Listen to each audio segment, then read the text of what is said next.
Heading back home to Sydney from Darwin, straight down the middle of Australia. 4,500 kilometres to go.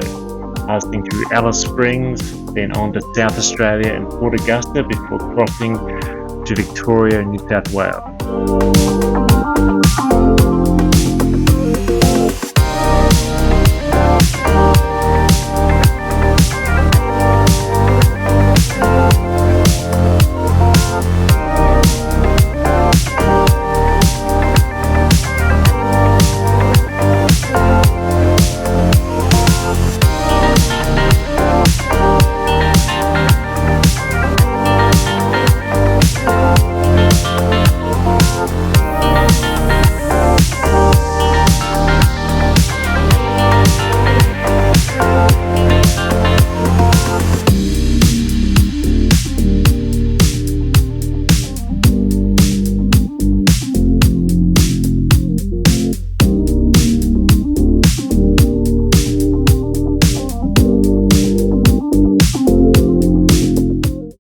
That is Port Arthur in South Australia.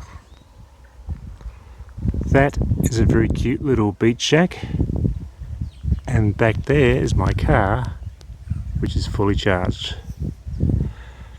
I found this little beach shack on Airbnb and I thought this will do for a couple of days, just for a break from driving after 2 weeks of driving. It's been awesome. It's got wonky floors, it's slightly rough inside, it's near a pretty tidal beach, but the sum of parts is greater than the parts themselves, and it's been awesome for the last couple of days. This is all my charging equipment laid out, and we're going to go through what you absolutely need and maybe what you don't need for an outback trip. So let's start off with the basics. You're going to have a UMC that comes with the car. It's got a standard 240 volt plug or tail they call it, and it also comes with a 15 amp tail. So you've already got that. That's a good start. Caravan parks and memorial houses you can charge from. But you want to also have the option of charging from three-phase. Three-phase is the universal plug out in the outback, so that's a tail that goes on there. And that'll get you by. You only charge at 7 kilowatts, which means you can take a long time to charge. So if you only took that layout, you would really be travelling less than the range of your car every day and charging overnight with a three-phase.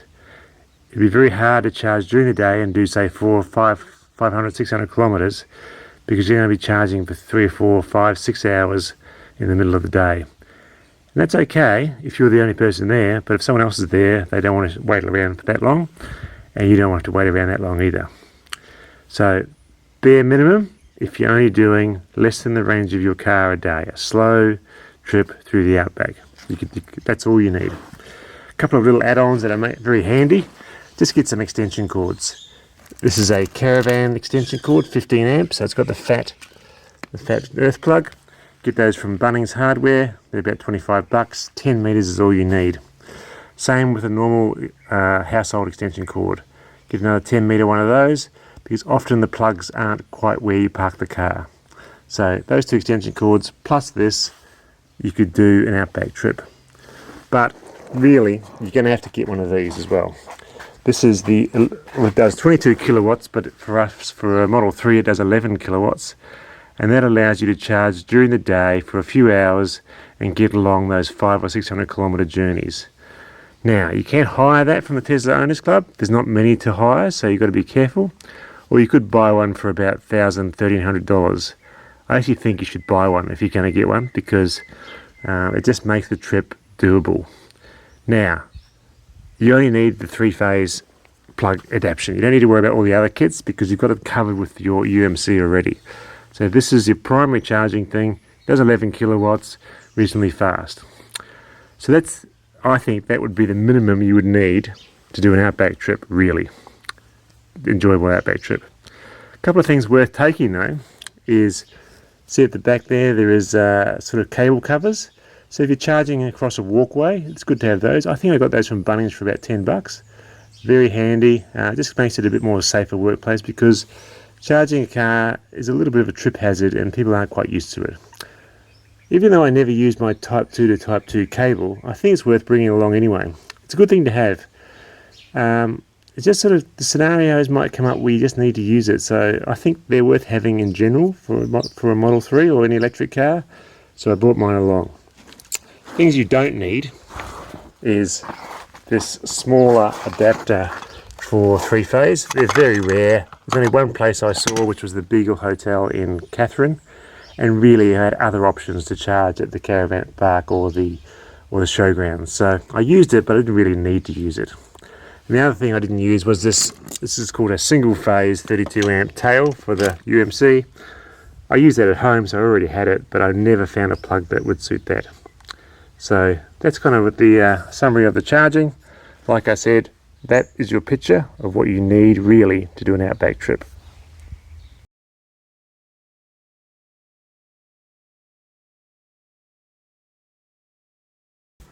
Final 2 days of the trip, we charged up to 100%. We're here over in South Australia. We want to get to here, Sydney, and we're going to stop somewhere in the middle, a place called Hay in the middle there. So today we're just going to come across this road, but if I put in Hay in here, it will probably route me through superchargers. Yeah, don't want to do that. So I'm going to use a better route planner, and I know that my first stop is Berry, South Australia. There's a NRMA charger there. Oops. And then I'll hop across to Mildura and then along to Hay, which is somewhere about there. So it should be about 750 kilometers today, using the DC chargers of the NRMA mostly. So let's get off. Early start. I want to get there before the kangaroos come out at dusk around the Hay Plains.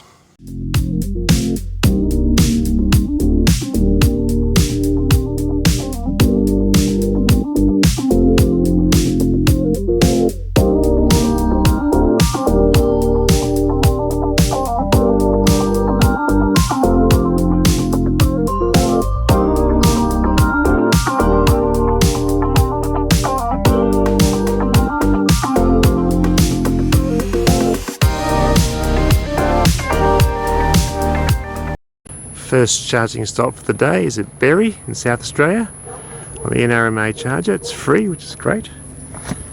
Now let's see how far we have to go. So we're going to go down to Mildura is our next stop. Mildura, Victoria will do. Not very far away. Probably do it. Oh yeah, so -2.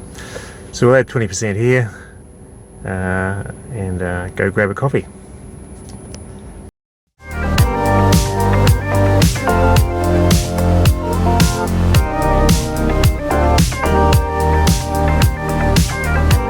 Just came back from coffee. We've got heaps to get to Mildura, so let's unplug and get going.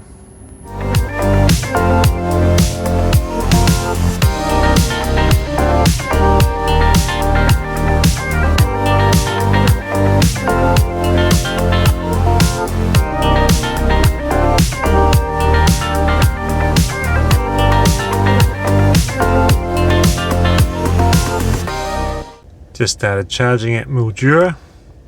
Our next charging spot is Balranald, which is only 138 k's away, so we won't need much of a charge here. Probably about, I'm going to guess, get there with 5%. Oh, -8. Okay, so we'll charge up to about 55 at least, and then we'll be on our way. So it's time for lunch, 1 o'clock. Mildura is a 2-stall charging station, which is really good because there was a car here when I first arrived. And after lunch, we've got 28% to get to Balranald, so let's go.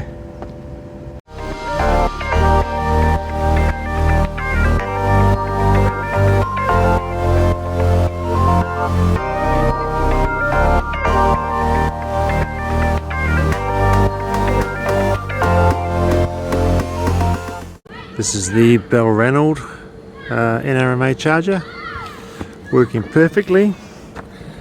We've got about 118 k's to go to get to Hay, so we will need another, say, 14%, so that should take about 20 minutes.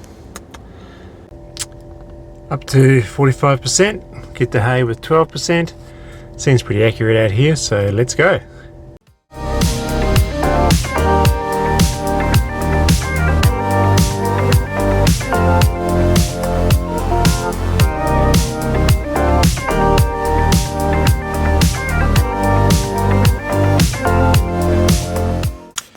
Got into Hay with 12% as predicted. The time says 5:52, but it's actually 6:20 something because it hasn't changed from South Australian time to New South Wales time. Anyway, not the only Tesla here. There's a nice red one over there. Luckily they have 2 Tesla chargers. So I think it's safe to say that having a Tesla charger in a motel helps you get business. Anyway, rest up here. Get a big schnitzel tonight for dinner, and then back to Sydney tomorrow.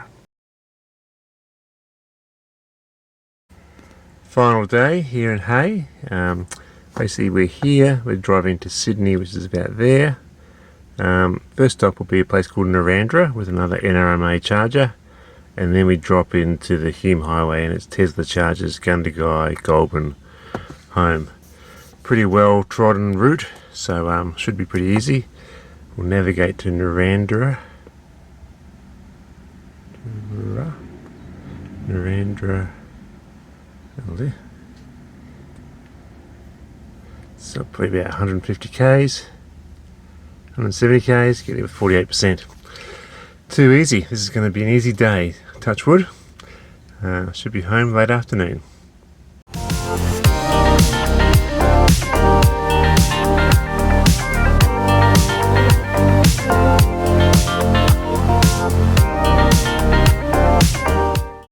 Just pulled into Narrandera, nice little charger in the middle of the park.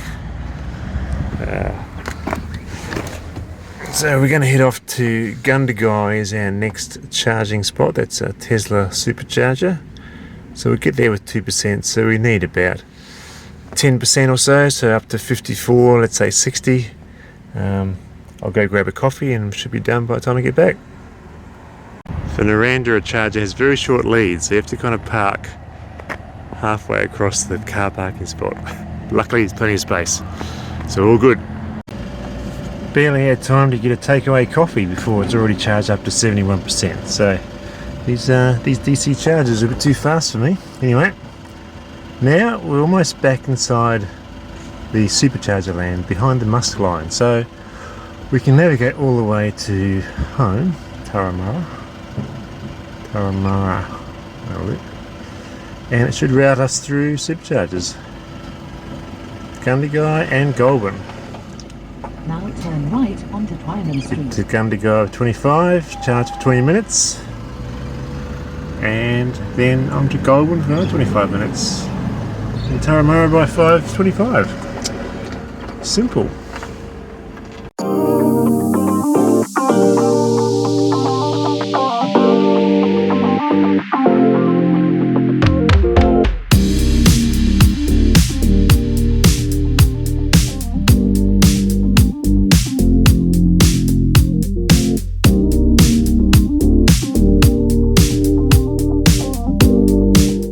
Quick lunch stop at Gundagai. Just need 30 minutes, it says there, and grab some lunch and back on the road soon. By the time I had lunch, which was a pretty quick lunch, it's already charged up to almost 80%. These fast chargers are just too fast. Anyway, heaps to go on to Goulburn, so let's go.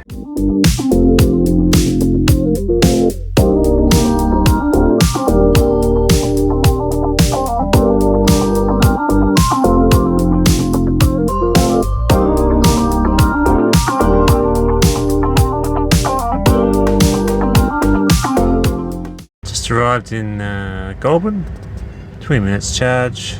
Sounds like there's a bit of a market over the other side of the road, so let's go check it out.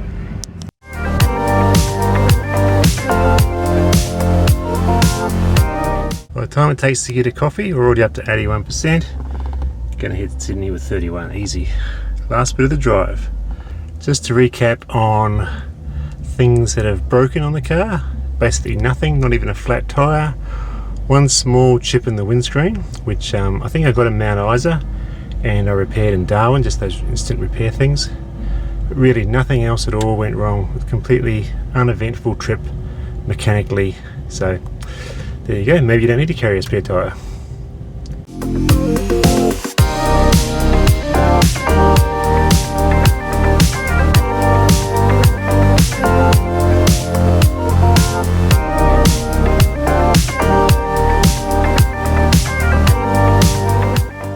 The end of the road. Arrived in Sydney with 37%, so plenty of power. And if you look at this, is the sort of South Australia to Sydney, 1400 kilometres, 163, 238 kilowatt hours. Darwin to Sydney total, nearly 6,000. So that was about 1,000 more than going up through Queensland, and 163. So yeah, pretty good, pretty cruisy last bit. It seems to be more efficient on the freeways around Sydney, whether that's the road conditions or something, I'm not sure, but that's a really low figure. And I've always had low figures going down the Hume Highway, so don't know, it's really hard to guess what the watt hours per kilometre is per trip. But anyway, it's all done. End of an awesome 8-week journey. So these are the charging stats for the trip. You can see we used a few superchargers around Sydney on the way home. Quite a few free DC chargers from the NRMA across that sort of South Australia, New South Wales area. And then really it's a few destination chargers at big centres, and then the good old 3-phase 32 amp plug right through those roadhouses through the Northern Territory and South Australia.